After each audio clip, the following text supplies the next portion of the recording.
When you see $25,000 in your bank account for the first time, you start thinking, okay, everything is finally going to change. That's the goal. No more money stress. But the problem is, even after the money shows up, you don't feel rich. In fact, the anxiety gets worse.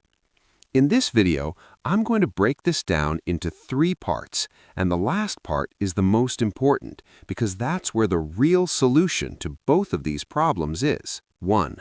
More money, more fear. Have you noticed this? When you only have a few $100s, life is tough, but it's simple. Rent, food, gas, that's it.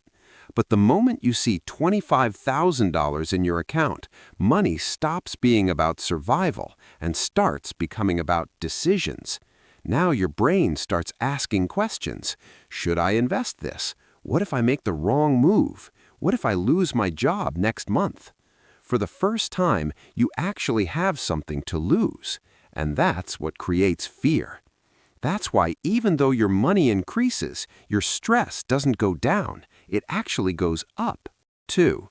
Phantom poverty. At this stage, people experience something strange. You have money, but your brain doesn't accept it.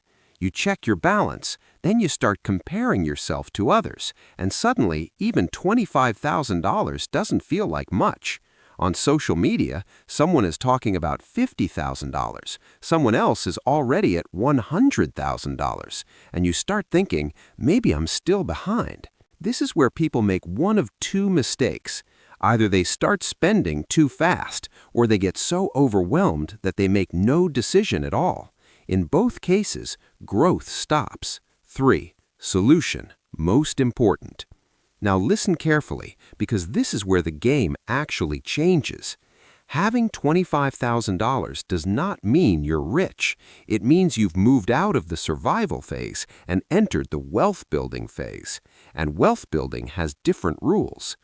Here's the simple solution. Keep part of that money strictly for emergencies. Pay off any high-interest debt first. Slow down lifestyle upgrades, and let your money work for you. Don't chase spending. You're not poor anymore, but you're not rich yet either. The people who stay patient in this middle phase are the ones who actually move ahead. So remember this, $25,000 is not a finish line. It's a starting point. The decisions you make today will decide where you are 5 years from now. Now I want to ask you, did this happen to you too? Money came in, but peace didn't? Be honest in the comments, and if this video felt relatable, make sure to like and subscribe.